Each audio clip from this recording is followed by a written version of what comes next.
सेवा आम्ही लोकांची करत असलो तरी आम्ही त्यांच्यापर्यंत फक्त सुविधा पोहोचवतो असं मी म्हणेन, सुविधा पोहोचवतो. पण आज इतक्या लोकांची सेवा अगदी तनामना धनाने करणं हे प्रत्येक व्यक्तीला शक्य होत नाही. आणि या दाम्पत्याला खरोखर मनापासून सलाम. माझ्या अंगावर रोमांच उभे राहतात, कारण की इतकी सेवा करणं, इतक्या मनापासून करणं कुणालाही आजच्या काळात शक्य होत नाही.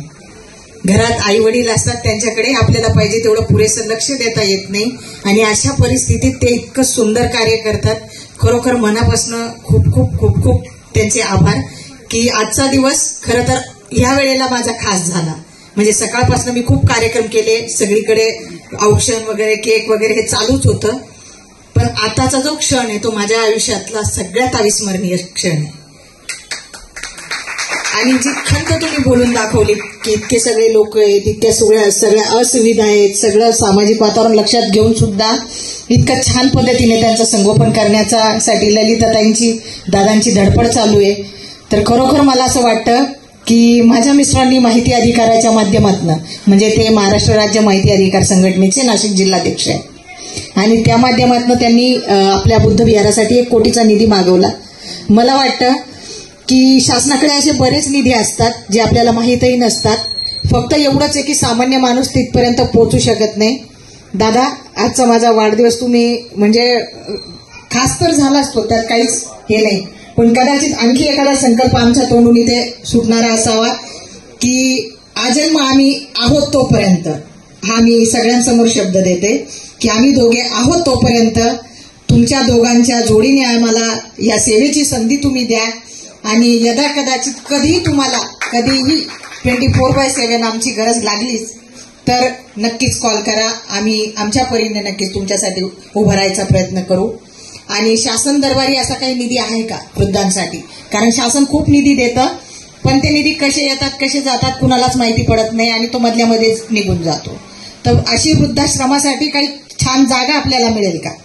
आणि तिथे तसं केअर सेंटर उभारता येईल का शासनाच्या वतीने, आणि जे तुम्ही चालवू शकाल तुमच्या ट्रस्टच्या माध्यमातून? तर तशी काही जर तजवीज असेल तर नक्कीच हा संकल्प बांधूनच आज आम्ही दोघे इथनं जाणार. आणि येणाऱ्या काही दिवसात आम्हाला वाटतं जसं शक्य होईल तसं हा पूर्ण करण्याचा मानस करण्यासाठी आम्ही आमचा पुढचा वाढदिवस हा त्या संकल्पासहच इथे येऊन करणार असं मी नक्कीच. आणि खरोखर म्हणजे खूप खूप आनंद झाला. आणि तुमच्या दोघांची शतशालुनी आहे की हे आशीर्वाद मिळवून देण्यामागे तुम्ही तो मार्गस्थ बनलात. तुम्ही दोघं तो मैलाचा दगड बनला. कारण मैलाचा दगड येतो तेव्हा कधी कधी आपल्याला एखाद्या गावाचं अंतर कळतं, एखाद्या प्रवासात गेलं तर ते अंतर कळतं. माझे गुरु होते आणि ते नेहमी म्हणायचे की माणसाच्या आयुष्यात मैलाचा दगड असायला हवा. तो मैलाचा दगड तुम्हाला तुमच्या म्हणजे ते उर्दू भाषेत बोलायची की ते तुम्हाला मंजिलपर्यंत पोहोचवतो म्हणून. तर तसे मैलाचे दगड म्हणून तुम्ही आमच्या आयुष्यात आज आलात. आणि इथून पुढच्या आयुष्यात नक्कीच आमची साथ सोबत तुम्हाला राहील. आणि कधीही तुम्ही आम्हाला सांगा, आम्ही तुमच्यासाठी हजर राहू. आणि खरोखर म्हणजे खूप वाईट वाटलं मला दादांच्या तोंडून ऐकून की अशा सगळ्या गोष्टींमध्ये या सगळ्या परिस्थितीला तुम्हाला सामोरं जावं लागतंय. आणि सामाजिक काम करताना नुसतं लोकांचा विचार नव्हे तर आपल्या घरातल्या बाहेरच्या सर्व ज्येष्ठांची आपण काळजी घेतली पाहिजे. हे नक्कीच आम्ही लक्षात ठेवू आणि यापुढची वाटचाल आमची सुरू राहील. खूप खूप धन्यवाद.